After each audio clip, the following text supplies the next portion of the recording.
Muy buenas tardes, sean todos bienvenidos a las novenas jornadas de reflexión sobre la enseñanza de la historia. Antes que nada, quiero agradecer al doctor Tomás Estraca por haberme tenido presente eh, para participar en estas jornadas. Para mí es un honor verdaderamente poder participar. Ciertamente no es la primera vez, ya en otras ocasiones les he acompañado, con lo cual lo que vengo hoy a compartirles pues tiene que ver mucho con lo que hace, me parece, 2 años en las séptimas jornadas presenté. Ese trabajo, digamos, profundizado. La conferencia que hoy vengo a presentarles lleva por título Recursos en la web para la enseñanza de la historia. Y pues básicamente lo que hoy vamos a desarrollar es qué recursos específicos ustedes como maestros, ustedes como profesores de ciencias sociales o sencillamente como padres que en un momento tan complejo de nuestro país requieren y desean compartir con sus hijos los temas históricos sin que esto sea necesariamente una labor fastidiosa o desvinculante de la realidad. Mi nombre es María Elena del Valle y bueno, soy maestra de historia hace más de 20 años. Para mí la historia es no solamente un elemento del currículum, sino algo que le da sentido a la vida de nuestros pueblos, algo que le da dirección a nuestra práctica cotidiana, que nos dice de dónde venimos y nos señala hacia dónde vamos. Por eso, a lo largo de toda mi formación, he buscado siempre nutrirme de las estrategias que puedan lograr enamorar a los estudiantes del estudio de la historia, cultivando el pensamiento crítico y plural, el manejo riguroso de la información. Con lo cual, pues, lo que hoy les vengo a presentar, pues, tiene que ver muchísimo con tecnología. Y si vamos a hablar de tecnología, fíjense el mecanismo que hoy estoy utilizando para compartir con ustedes. Yo me encuentro en la Universidad Metropolitana, en Terrazas del Ávila, en el otro polo de la ciudad, en momentos de mucho conflicto, en momentos de mucha incertidumbre. Y ayer, cuando hablaba con María Fernanda, quien coordina todas estas cosas, le comentaba que lo más prudente era incorporar efectivamente la tecnología, participando desde donde estaba, previendo que las actividades de protesta no me impidieran, me impidieran llegar a compartir con ustedes. De esta manera decidí grabar mi presentación, incorporando pues efectivamente todo lo que tiene que ver con tecnología que nos rodea en nuestro entorno cotidiano y que justamente ese tecnae que viene del griego saber hacer, lo que debe coadyuvar es justamente a poder enfrentar y resolver los problemas de nuestra vida cotidiana.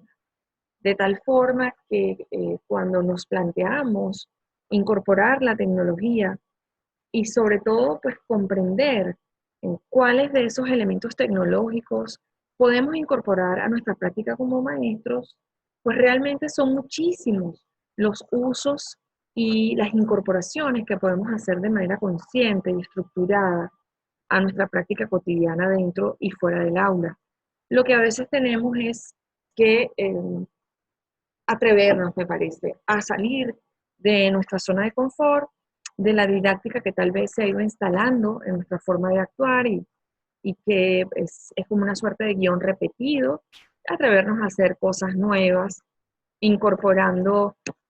esos elementos contextuales, objetos culturales que nos rodean en nuestra vida cotidiana. De tal forma que cuando nosotros hablamos de enseñar historia, y estas jornadas son precisamente un momento de reflexión en torno a la enseñanza de la historia, debemos ver con cierta preocupación que cuando se evalúa la percepción que nuestros estudiantes tienen en torno a temas históricos, la percepción que tienen es justamente que se trata de un tema tedioso, de un tema que en el mejor de los casos se puede parecer a un cuento interesante, a una historia fantástica, llena de anécdotas y hazañas que hacen que se nos crispe la piel, pero al final del día no es asociada a la enseñanza de la historia con un proceso que pueda emanciparnos de nuestras pequeñas ignorancias o que pueda prepararnos para enfrentar nuestro entorno o que en el mejor de los casos, en el óptimo de los casos, nos permita comprenderlo. En este sentido, para mí, a lo largo de toda mi formación, específicamente en mi formación doctoral y también postdoctoral, tuve la fortuna de encontrarme con grandes teóricos en el área de la enseñanza de la historia, dos teóricos que hoy quiero presentarles e invitarlos a conocer. Se trata en primera instancia de Mario Carretero y en segundo término de Joaquín Prat. Ciertamente estamos hablando de dos profesores españoles que han sentado cátedra en temas de didáctica de las ciencias sociales, historia específicamente, y que también deberíamos mencionar historiadores y didactas venezolanos que también han hecho notables aportaciones al campo del estudio de la enseñanza de la historia, como Aristides Medina Rubio, como Carmen Aranguren de la Universidad de los Andes, y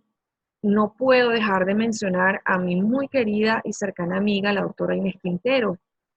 Eh, si algo, si una preocupación acompaña, yo diría que el discurso cotidiano de Inés es justamente su reclamo, su demanda de hacer de la enseñanza de la historia un proceso liberador en el cual nos aproximemos a la historia, una historia plural y una historia crítica. Y básicamente esas son eh, las teorías y los planteamientos con los cuales se alinean las producciones intelectuales de estos dos teóricos, Mario Carretero y Joaquín Prats, pero más concretamente Mario Carretero tiene una propuesta denominada el pensar históricamente. Y cuando hablamos y cuando él se refiere al hecho de pensar históricamente, se trata justamente de la comprensión del entorno y que el estudio del pasado debe necesariamente transitar por la interpretación y comprensión de los hechos pasados, porque de esta comprensión, como dirá Amar Bloch, fundador de la Escuela de los Anales, surgirá y derivará, emergerá la comprensión, la interpretación del presente. En este sentido, son, pues para mí, escrituras de cabecera, las aportaciones de estos dos teóricos que les invito a visitar. Pues también están otro español, Carlos Barros, quien también hace toda una descripción del código disciplinar que debe acompañar a un maestro de historia. Y también en el área del desarrollo de los códigos disciplinares está Agustín Escolano. Ellos se dedican a establecer las características fundamentales que una didáctica debe tener dentro del aula, generando dinámicas específicas, especiales, de integración, de, digamos, contextualización y de comprender que las generaciones que no son necesariamente la nuestra tienen formas de aprender distintas y que hoy día utilizar las mismas estrategias que hace 30 o 40 años se utilizaban para enseñar historia, no es que no puedan utilizarse, yo respeto muchísimo las didácticas magistrales tradicionales. Sin embargo, también considero que no incorporar todo este cúmulo de información que hoy encontramos en las tecnologías de información y comunicación realmente es un desperdicio al que no podemos darnos lujo. Es perder una oportunidad de sensibilizar en el estudio de la historia, su comprensión e interpretación a los jóvenes de nuestro país que tanto lo necesitan. Obviamente, cuando vamos a hablar de enseñanza de la historia y queremos incorporar el uso de las tecnologías, pues lo primero que tenemos que establecer es la modalidad. Es decir, como saben, no sé si hay maestros en el público que hoy nos acompañan, maestros de escuela, maestros de bachillerato o profesores universitarios, pero cuando nos referimos a la modalidad, estamos hablando de la forma en la cual el proceso de enseñanza-aprendizaje se lleva a cabo. Hay una modalidad estrictamente presencial, donde obviamente tenemos una interacción dentro del aula y los alumnos de manera sincrónica están conjuntamente con nosotros en un mismo espacio, en un mismo tiempo. También podemos tener la modalidad que es enteramente virtual, en el cual pues los ordenadores, los dispositivos móviles, el acompañamiento de plataformas educativas o entornos LMS o plataformas de aprendizaje colaborativo como Moodle, Blackboard Collaborator, Edmodo, Google Classroom, entre otros, Teachler, nos permiten un espacio en el cual de manera asincrónica el profesor tiene contacto con sus estudiantes a través de mecanismos que le permiten la facilidad de no verse limitados a estar en un mismo espacio, en un mismo tiempo, con lo cual el participante puede acceder a los contenidos, acceder a los procesos complejos de aprendizaje en su propio tiempo. Cuando hablamos de encuentros sincrónicos, quiere decir en el mismo tiempo. Asincrónicos es cuando el estudiante entra a la plataforma en su propio tiempo y el instructor responde sus mensajes, evalúa sus actividades también en su propio tiempo. Con lo cual, lo primero que tendríamos que establecer es la modalidad de la enseñanza que en la que nos vamos a mover. También es muy importante establecer un tipo de modalidad mixta o blended. Es, digamos, la unión de la presencialidad, es decir, desarrollamos los aprendizajes dentro del aula, pero contamos con el apoyo de tecnologías, de entornos virtuales que acompañan a nuestra práctica cotidiana. En la realidad que hoy estamos viviendo, en mi caso particular, eh, las plataformas de aprendizaje colaborativo, los denominados LMS,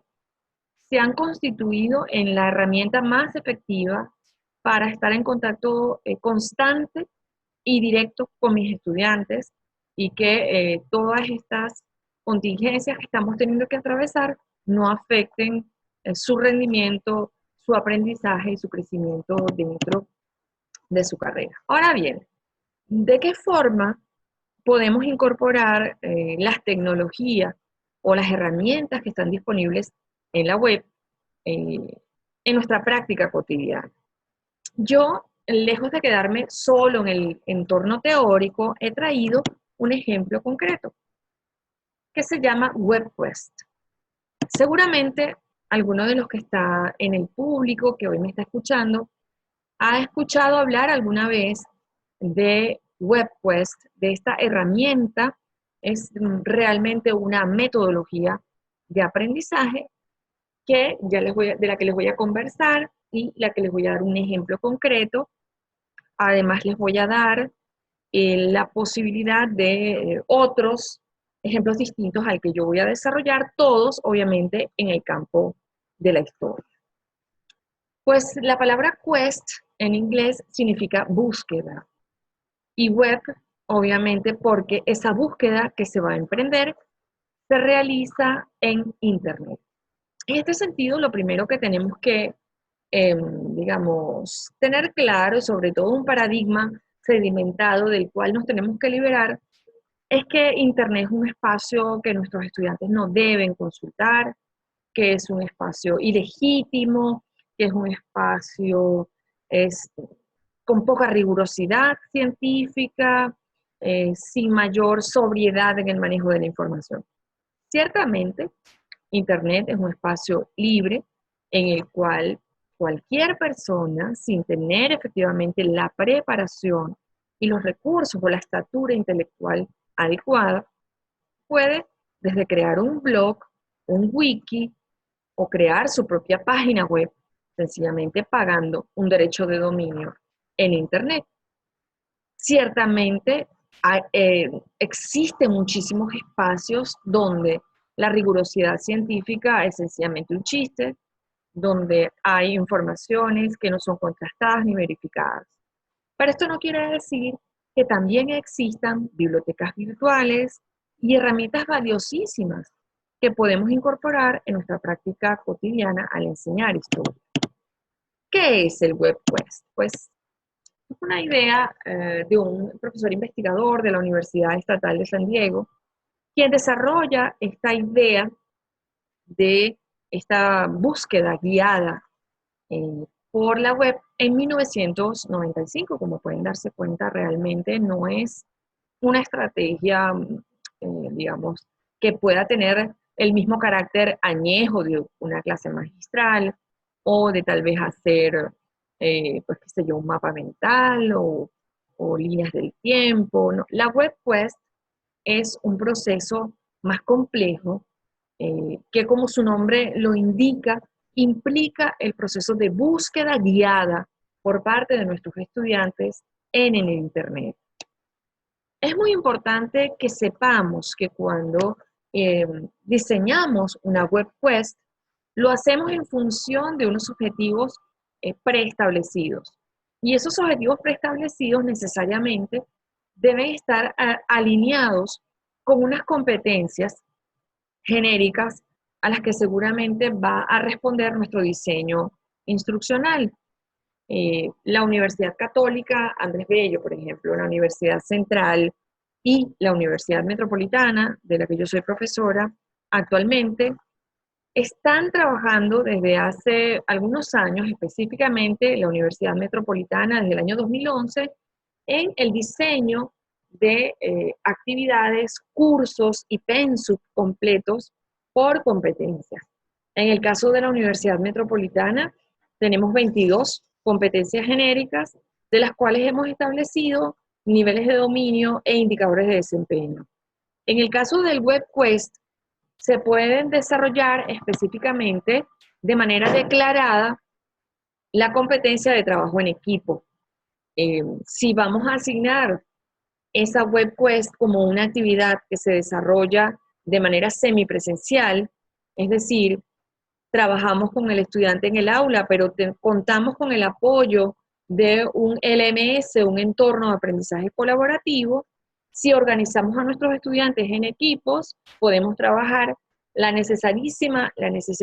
competencia del trabajo en equipo, un trabajo que no es lo mismo que hacer un trabajo en grupo. A veces nuestros estudiantes confunden el que sencillamente se repartan las actividades y que cada quien aporte de manera desarticulada una sección de un trabajo. El trabajo en equipo tiene muchísimas más complejidades, como la cooperación, la colaboración entre los diferentes integrantes del equipo. La segunda competencia sería que en el caso de la Universidad Metropolitana, no solamente es una competencia, sino también un eje transversal, que es la gestión de la información. La gestión de la información, en este caso, cuando diseñamos una WebQuest, tiene que ver específicamente con la aproximación de manera crítica y rigurosa a las fuentes que se encuentran en la web, determinar la, digamos, validez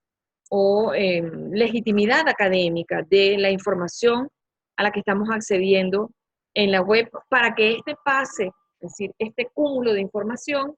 pase a ser efectivamente conocimiento. Se puede hacer también gestión de conocimiento. Y la tercera competencia, pues tiene que ver con el pensamiento crítico. Cuando intentamos desarrollar pensamiento crítico en nuestros estudiantes a través de un web quest, lo que estamos buscando justamente es que si se va a aproximar a un determinado hecho histórico, comprenda que los hechos históricos tienen diferentes narrativas dependiendo pues, del historiador que la construye, del contexto histórico en el cual se genera y, ¿por qué no?, también dependiendo de la ideología del entorno que hace esta reconstrucción del pasado. Parte del pensamiento crítico desarrollado como competencia implica que el estudiante sea capaz de buscar diferentes interpretaciones, diferentes miradas plurales y críticas a un determinado, a un específico hecho histórico. De esta forma, el web pues es una suerte de mapa guiado, justamente de búsqueda guiada dentro del Internet, que podemos establecer desde dos modalidades.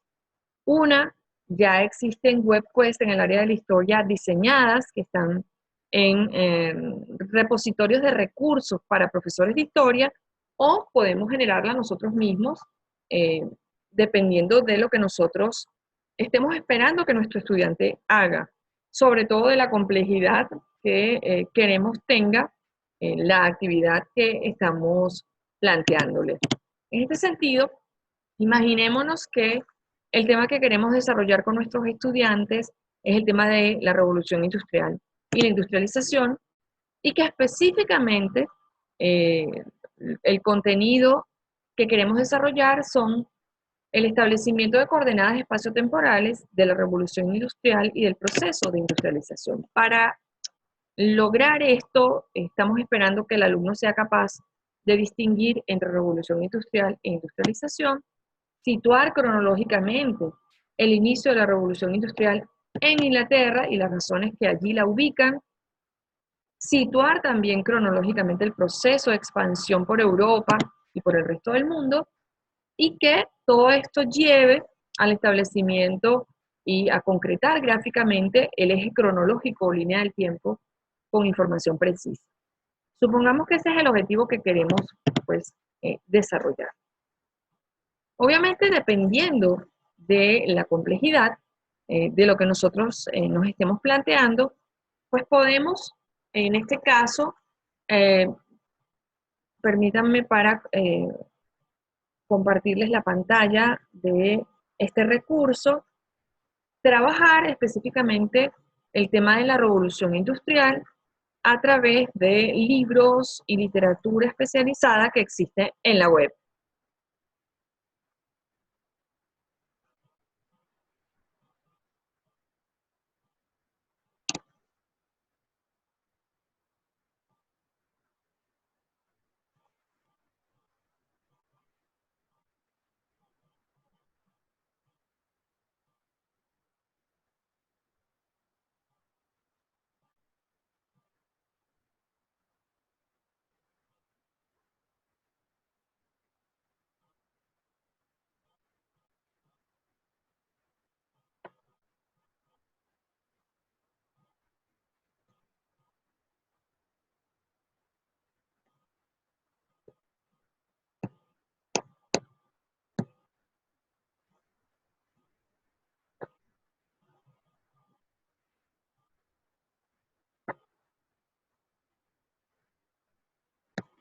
Permítame un segundito para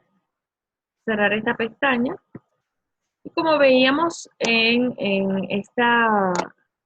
presentación, allí teníamos la conexión a un video animado en el cual veíamos la explicación de la revolución industrial a través de un video. En el video veíamos la modernización de los diferentes espacios y pues obviamente la complejidad de los materiales que van a ir acompañando, la interpretación de ese video y de todo lo que ocurre en él, pues puede formar parte de nuestras primeras actividades dentro de esa web quest, que nuestros chamos miren el video e interpreten qué es lo que ocurre allí, además revisando todo el material que adjunto a ese video donde se veían todas las transformaciones producto de la revolución industrial están colocados allí para su comprensión. Por otra parte, también podríamos hacer líneas del tiempo animadas a través de diferentes aplicaciones en la web. Estas aplicaciones dentro de la web nos van a permitir a nosotros poner en contacto a nuestros estudiantes con líneas del tiempo ya elaboradas. En este caso, estoy abriendo el hipervínculo de una línea del tiempo en la cual podemos ver los principales inventos de la revolución industrial, y esta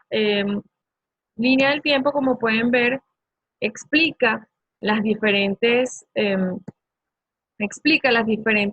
inventos, y es una línea del tiempo que tiene las explicaciones, el contexto en el cual cada uno de esos inventos se fueron dando. Del mismo modo y de la misma forma podemos pedirle a nuestro estudiante que elabore él la línea del tiempo. Una línea del tiempo animada, igual que esta, a través de plataformas como Prezi o Geniali, o que también nos pueda elaborar infografías interactivas, que incorporen esa línea del tiempo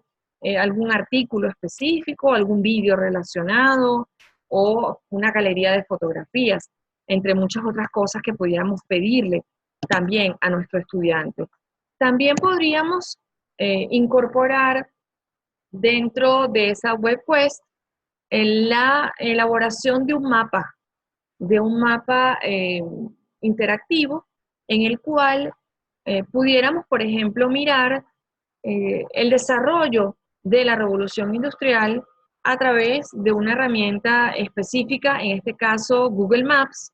que nos permite, como pueden ir viendo, crear un mapa,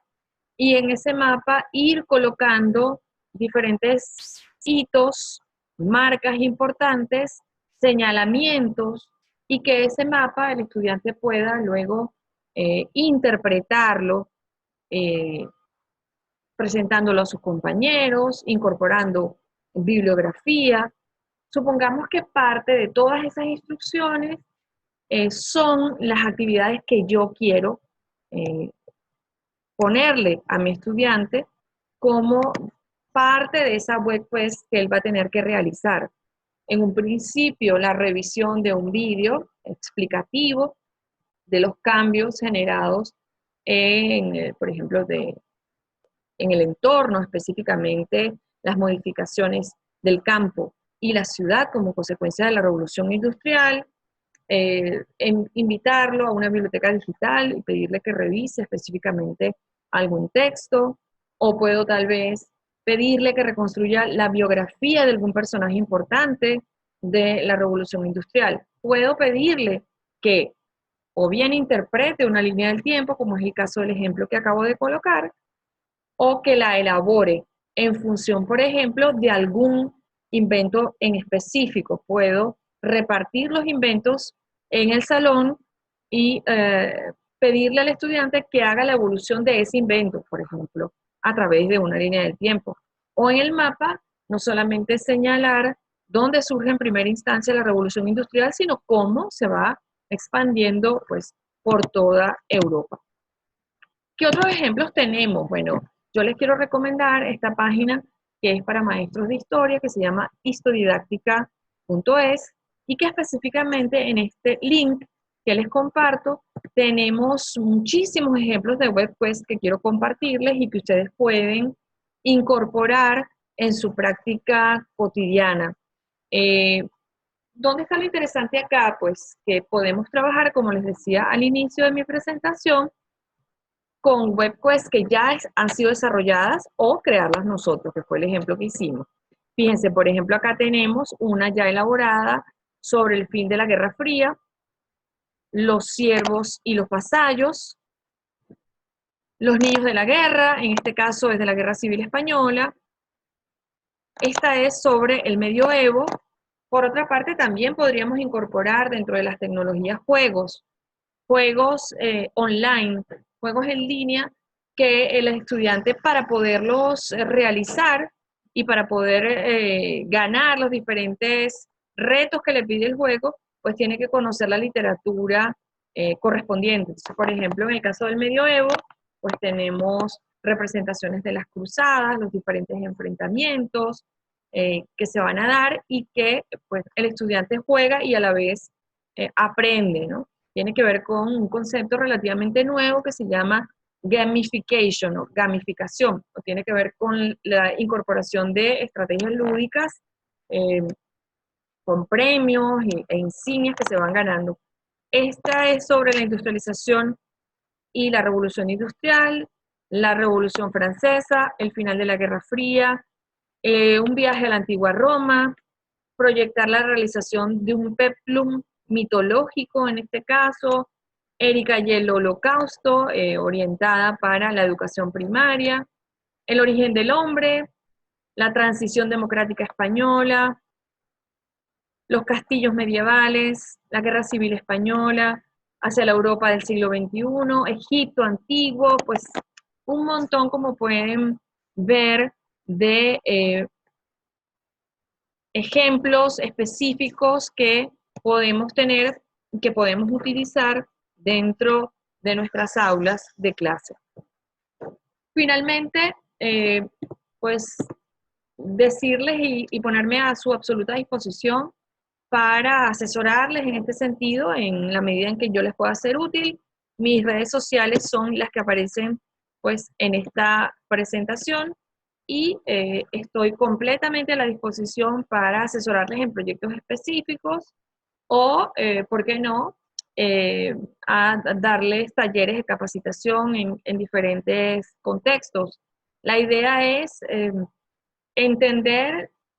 que el mundo es uno solo, que a veces esos segmentos o estancos que establecemos entre las diferentes ciencias no existen realmente, los hacemos nosotros a través de nuestra práctica cotidiana y que en la medida en que asumamos el saber como esa complejidad en constante construcción, pues haremos de nuestra enseñanza un proceso verdaderamente efectivo, emancipador, y estaremos enseñando esa historia plural y crítica que todos esperamos. Muchísimas gracias por su atención y saludos a todos.